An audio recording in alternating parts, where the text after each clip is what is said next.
परिचय। तनुज, तुम क्या देख रहे हो? मैं डिस्कवरी चैनल पर वाइल्ड सफारी देख रहा हूं। वाह, ये तो बहुत ही रोचक और ज्ञानवर्धक कार्यक्रम है। आदित्य, क्या तुम कृपया कुछ किनारे हटोगे? मेरा रिमोट काम नहीं कर रहा है। क्या ये अब कर रहा है? हाँ, धन्यवाद। लेकिन ऐसा क्यों हुआ? जब तुम रिमोट के सामने आ गए तो इसने काम क्यों नहीं किया? क्या तुम्हें पता नहीं कि अवरक्त किरणें यानी इंफ्रारेड रेज शरीर से होकर नहीं गुजर सकती? अवरक्त किरणें ये क्या होती हैं? जब हम टीवी रिमोट का बटन दबाते हैं तो ये एक अवरक्त तरंग उत्सर्जित करता है जो टेलीविजन के सेंसर तक जाती है। जब कोई वस्तु रिमोट के सामने आ जाती है तो तरंग उस वस्तु को भेद नहीं पाती, इसलिए रिमोट काम नहीं करेगा यदि इसके मार्ग में कोई वस्तु आ जाए। लेकिन रेडियो सिग्नलों में यह किस प्रकार संभव है जो बहुत लंबी दूरियों तक गमन करते हैं? तरंगे अनेक प्रकार की होती हैं जिनके अपने विशिष्ट गुणधर्म होते हैं। रिमोट कंट्रोल अवरक्त किरणों पर कार्य करता है, जबकि रेडियो प्रसारण रेडियो तरंगों पर कार्य करते हैं। अवरक्त किरणों की आवृत्ति रेडियो तरंगों से उच्चतर होती है, और तुम जानते हो कि जिन तरंगों की आवृत्तियां उच्चतर होंगी उनकी भेदन शक्ति कम होगी। ठीक है, मुझे मेरा उत्तर मिल गया। इस बारे में जानना तो सचमुच रोचक लग रहा है और मैं इस बारे में अधिक जानना चाहता हूं। छात्रों, आज हम वैद्युत चुंबकीय तरंगों के बारे में और अधिक अध्ययन करेंगे।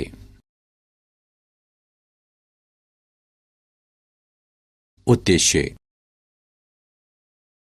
इस पाठ के अंत में आप निम्न करने में सक्षम हो जाएंगे: विस्थापन धारा को परिभाषित करना, मैक्सवेल के समीकरण को जानना, वैद्युत चुंबकीय तरंगों को परिभाषित करना, हर्ट्ज के प्रयोगों का वर्णन करना, वैद्युत चुंबकीय तरंगों की प्रकृति का वर्णन करना और वैद्युत चुंबकीय स्पेक्ट्रम का विश्लेषण करना।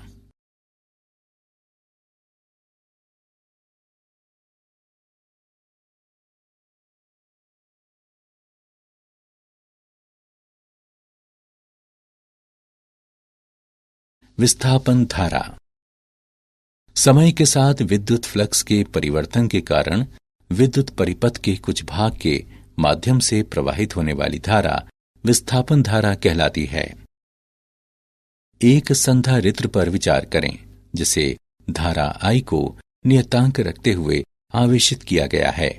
एम्पियर के नियम के अनुसार वक्र C के परितः B का रेखा समाकल C से आबद्ध पृष्ठ के माध्यम से प्रवाहित धारा I के म्यू नॉट गुने होने चाहिए।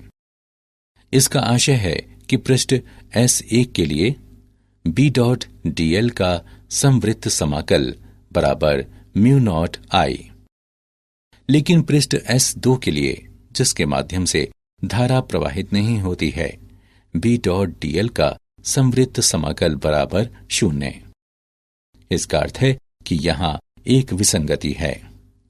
संधारित्र प्लेटों के बीच में अचालक में परिवर्तनशील विद्युत क्षेत्र से संबद्ध धारा अवश्य होनी चाहिए। प्लेटों पर आवेश परिवर्तन की दर ε0d/dt ऑफ EA, जो ε0d phi E/dt है। अतः विस्थापन धारा निम्न होगी: ID बराबर ε0d phi E/dt। पृष्ठ S2 के माध्यम से विस्थापन धारा का परिमाण पृष्ठ S1 के माध्यम से चालन धारा के परिमाण के समान होगा।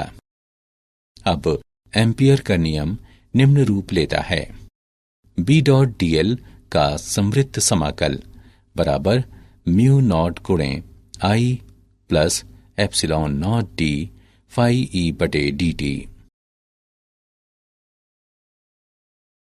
मैक्सवेल का समीकरण। मैक्सवेल के समीकरण कहलाने वाले निम्न 4 समीकरण वैद्युत चुंबकत्व के मूलभूत समीकरण कहलाते हैं। 1. विद्युत संबंधी गाउस नियम। E डॉट dA का संवृत्त समाकल बराबर Q बटे एप्सिलॉन नॉट। 2. चुंबकत्व संबंधी गाउस नियम। B डॉट dA का संवृत्त समाकल बराबर 0। 3. फैराडे का नियम। E डॉट dl का संवृत्त समाकल बराबर -d फाई B बटे dt। 4. एम्पियर मैक्सवेल नियम। B डॉट dl का संवृत्त समाकल बराबर mu nought IC plus mu nought epsilon nought d phi E बटे dt।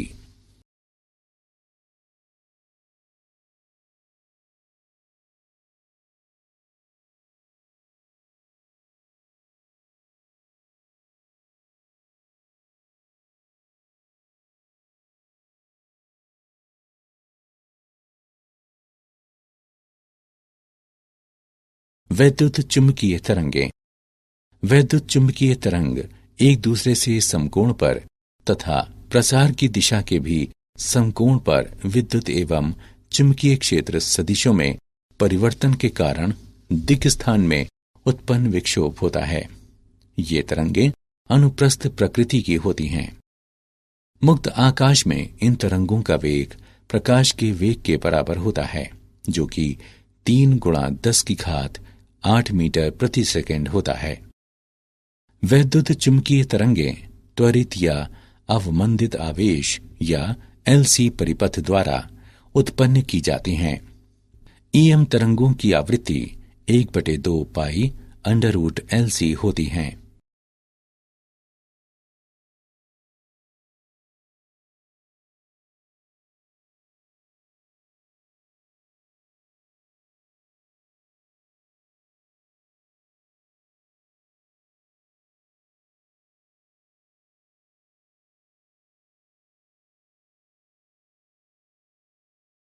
उदाहरण। आइए वैद्युत चुंबकीय तरंगों का एक उदाहरण देखें। एक समतल वैद्युत चुंबकीय तरंग में विद्युत क्षेत्र 2 गुणे 10⁻10 हर्ट्ज की आवृत्ति तथा 48 वोल्ट प्रति मीटर के आयाम से ज्यावक्रीय दोलन करता है। क. तरंग का तरंग दैर्ध्य कितना है? ख. दोलायमान चुंबकीय क्षेत्र का आयाम कितना है? ग. चुंबकीय क्षेत्र के औसत ऊर्जा घनत्व के समतुल्य विद्युत क्षेत्र का औसत ऊर्जा घनत्व दिखाएं। आइए इसका हल देखें। दिए गए मान निम्न हैं। न्यू बराबर 2 गुणा 10⁻10 हर्ट्ज। E नॉट बराबर 48 वोल्ट प्रति मीटर। क. हम जानते हैं कि लैम्डा बराबर C बटे न्यू। मानों को प्रतिस्थापित करने तथा गणना करने पर हम तरंग का तरंग दैर्ध्य 1.5 गुणा 10⁻⁻2 मीटर प्राप्त करते हैं। ख. हम जानते हैं कि B नॉट बराबर E नॉट बटे C।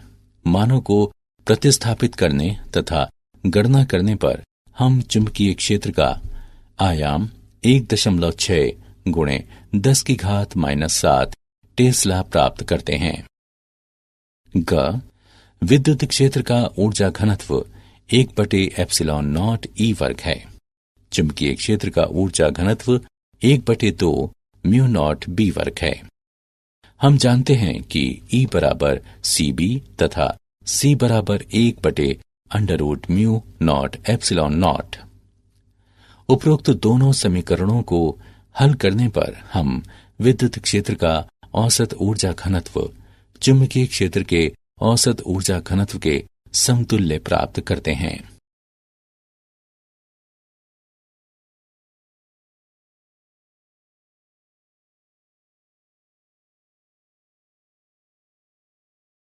हाथ का प्रयोग। हाथ के प्रयोग।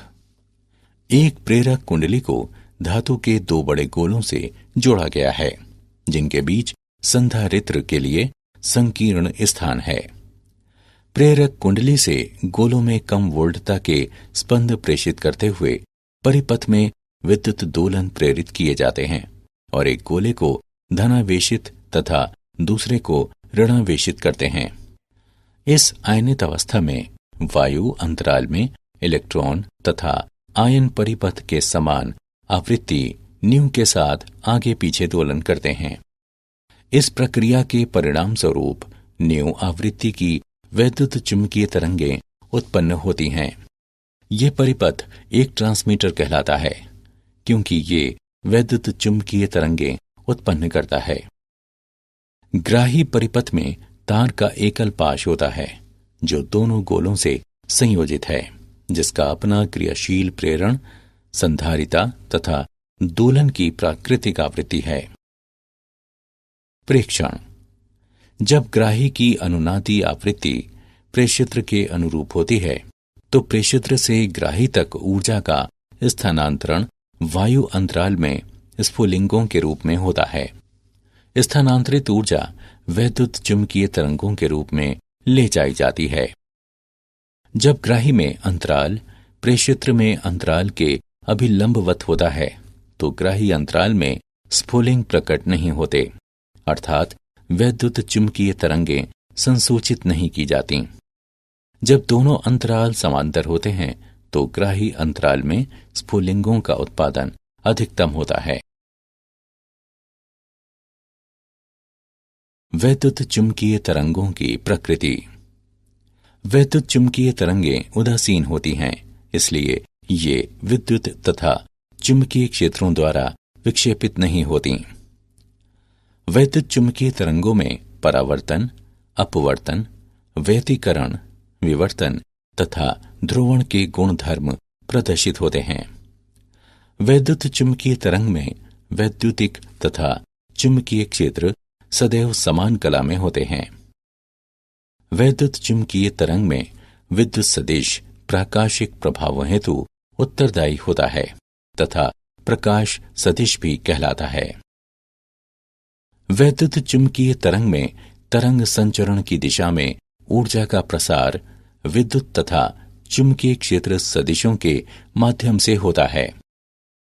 एक वैद्युत चुंबकीय तरंग में विद्युत ऊर्जा घनत्व तथा चुंबकीय ऊर्जा घनत्व के मान बराबर होते हैं। पदार्थ माध्यम में वैद्युत चुंबकीय तरंगों की चाल निम्न समीकरण द्वारा व्यक्त की जाती है: न्यू बराबर C/N।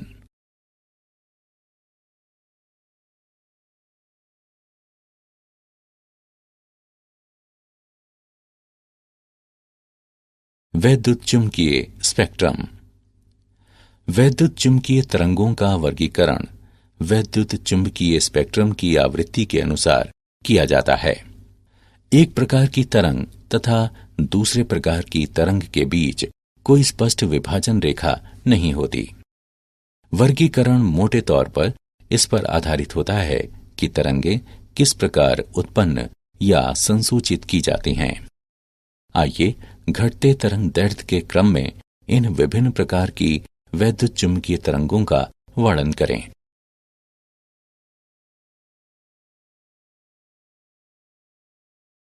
रेडियो तरंगें: निम्नतर आवृत्ति की रेडियो तरंगें विद्युत दोलक परिपथों के उपयोग द्वारा सामान्यतः चालक तारों में आवेशों की त्वरित गति से उत्पन्न होती हैं। ये रेडियो तथा टेलीविजन संचार प्रणालियों में उपयोग की जाती हैं। इनकी आवृत्ति परास सामान्यतः 500 किलोहर्ट्ज से लगभग 1000 मेगाहर्ट्ज तक होती है।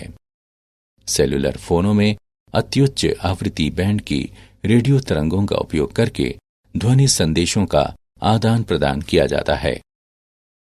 सूक्ष्म तरंगें: सूक्ष्म तरंगों की आवृत्ति 3 गीगाहर्ट्ज से लेकर 300 गीगाहर्ट्ज परास तक की होती हैं, जिन्हें विशेष प्रकार की निर्वात नलिकाओं जैसे कि क्लाइस्ट्रॉन, मैग्नेट्रॉन और गन डायोड से उत्पन्न किया जाता है। उच्च आवृत्ति या लघु तरंग दैर्ध्य के कारण ये प्रतिरक्षा एवं विमान संचालन में रडार प्रणालियों के लिए उपयोगी होती हैं। माइक्रोवेव अवन सूक्ष्म तरंगों का घरेलू अनुप्रयोग है।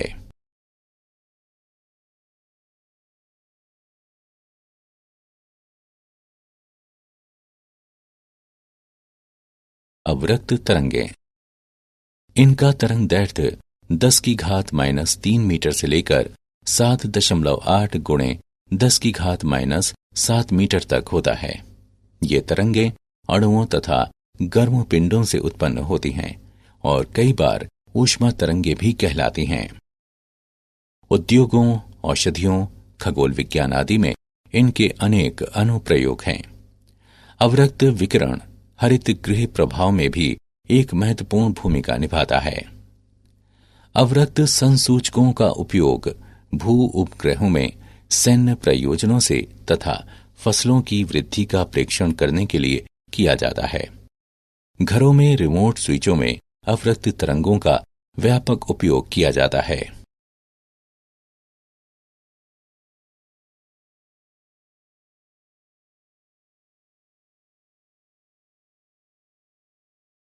दृश्य तरंगें, ये ऐसी तरंग दैर्ध्य वाला संकीर्ण बैंड होता है जिसके प्रति हमारे रेटिना संवेदनशील होते हैं। इसकी परास लगभग 4 गुणे 10 की घात 14 हर्ट्ज से लगभग 7 गुणे 10 की घात 14 हर्ट्ज तक होती है। परमाणुओं और अणुओं के घटकों, विशेष रूप से इलेक्ट्रॉनों की गतियों में आंतरिक समायोजन के परिणाम स्वरूप उनके द्वारा प्रकाश उत्पन्न किया जाता है। प्रकाश द्वारा नेत्र पर उत्पन्न होने वाले विभिन्न संवेद रंग कहलाते हैं, जो वैद्युत चुंबकीय तरंगों की आवृत्ति या तरंग दैर्ध्य पर निर्भर होते हैं। विभिन्न जंतु विभिन्न परास के तरंग दैर्ध्य के प्रति संवेदी होते हैं। पराबैंगनी किरणें, इसमें 400 नैनोमीटर से लेकर लगभग 0.6 नैनोमीटर तक की तरंगें आती हैं। ये तरंगें परमाणुओं एवं अणुओं द्वारा वैद्युतिक विसर्जनों में उत्पन्न की जाती हैं। सूर्य पराबैंगनी विकिरण का एक अत्यंत शक्तिशाली स्रोत है और धूप ताम्रता के लिए यही कारक मुख्यतः उत्तरदायी है, लेकिन इसका अधिकांश भाग ओजोन परत द्वारा अवशोषित कर लिया जाता है। बड़ी मात्राओं में पराबैंगनी प्रकाश मानवों पर नुकसानदेह प्रभाव डालता है। वेल्डिंग आर्क द्वारा बड़ी मात्रा में पराबैंगनी विकिरण उत्पन्न होता है, जिससे अपनी आंखों को सुरक्षित रखने के लिए वेल्डर विशेष कांच के बने चश्मे पहनते हैं। यूवी किरणों का उपयोग नेत्र सर्जरी में किया जाता है तथा यूवी लैंप जल शोधकों में कीटाणुओं को मारने के लिए उपयोग किए जाते हैं। एक्स किरणें, एक्स किरणों का तरंग दैर्ध्य लगभग 10 नैनोमीटर से लेकर 10 की घात -4 नैनोमीटर तक होता है। एक्स किरणें किसी धात्विक लक्ष्य पर उच्च ऊर्जा वाले इलेक्ट्रॉनों की बौछार कराते हुए उत्पन्न की जा सकती हैं। एक्स किरणें जिन पदार्थों से गुजरती हैं उन्हें वियोजित या आयनित करते हुए उसके परमाणुओं और अणुओं को प्रभावित करती हैं। एक्स किरणें चिकित्सीय अनुप्रयोगों जैसे कि चिकित्सा में नैदानिक उपकरणों तथा कुछ प्रकार के कैंसरों के उपचार में उपयोग की जाती हैं। गामा किरणें, ये वैद्युत चुंबकीय तरंगें नाभिकीय अभिक्रियाओं से उत्पन्न होती हैं। गामा किरणें वैद्युत चुंबकीय स्पेक्ट्रम की ऊपरी आवृत्ति परास में आती हैं और इनका तरंग दैर्ध्य लगभग 10 की घात -10 मीटर से लेकर 10 की घात -14 मीटर तक होता है। गामा किरणें अनेक रेडियोधर्मी पदार्थों द्वारा उत्पन्न की जाती हैं और नाभिकीय रिएक्टरों में बड़ी मात्राओं में उपस्थित रहती हैं। ये विकिरण रेडियोधर्मी नाभिकों द्वारा भी उत्सर्जित किए जाते हैं। चिकित्सा में कैंसर कोशिकाओं को नष्ट करने के लिए इनका उपयोग किया जाता है। क्या आप जानते हैं, मैक्सवेल ने समय के साथ परिवर्तनशील विद्युत और चुंबकीय क्षेत्रों के बीच संबंध स्थापित किया तथा इसके लिए समीकरणों का सेट प्रस्तावित किया। उन्होंने दिखाया कि प्रकाश एक वैद्युत चुंबकीय तरंग है। उन्होंने रंग दृष्टि का मात्रात्मक सिद्धांत विकसित किया। दीर्घ तरंगों की ऊर्जा लघु तरंगों से कम होती है। अंतरिक्ष से दीर्घ तरंगें पृथ्वी के वायुमंडल में आसानी से प्रवेश कर जाती हैं। पृथ्वी के ऊपर 45 से 250 मील तक विस्तृत आयनमंडल रेडियो तरंगों को परावर्तित कर सकता है। व्यतिकरण प्राप्त रेडियो संकेतों की गुणवत्ता को प्रभावित करके ध्वनि को विकृत कर सकता है या टेलीविजन चित्र को छायाओं में बदल सकता है। सारांश। आइए हमने जो कुछ सीखा है उसे संक्षेप में दोहराएं। समय के साथ विद्युत फ्लक्स के परिवर्तन के कारण विद्युत परिपथ के कुछ भाग के माध्यम से प्रवाहित होने वाली धारा विस्थापन धारा कहलाती है। वैद्युत चुंबकीय तरंग एक दूसरे से समकोण पर तथा प्रसार की दिशा के भी समकोण पर विद्युत एवं चुंबकीय क्षेत्र सदिशों में परिवर्तन के कारण दिक्स्थान में उत्पन्न विक्षोभ होता है। वैद्युत चुंबकीय तरंगों में परावर्तन, अपवर्तन, व्यतिकरण, विवर्तन तथा ध्रुवण के गुणधर्म प्रदर्शित होते हैं। वैद्युत चुंबकीय तरंग में विद्युत ऊर्जा घनत्व तथा चुंबकीय ऊर्जा घनत्व के मान बराबर होते हैं।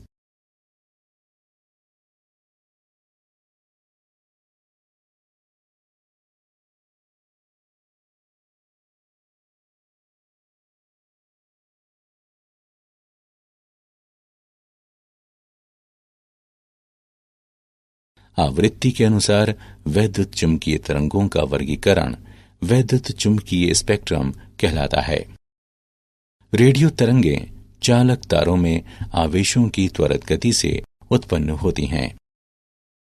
दृश्य प्रकाश हमारे आसपास की वस्तुओं से उत्सर्जित या परावर्तित होता है, जो हमें विश्व के बारे में सूचनाएं उपलब्ध कराता है। हमारे नेत्र इस परास के तरंगदैर्ध्य के प्रति संवेदनशील होते हैं। गामा किरणें अनेक रेडियोधर्मी पदार्थों द्वारा उत्पन्न की जाती हैं और रेडियोधर्मी नाभिकों द्वारा भी उत्सर्जित की जाती हैं।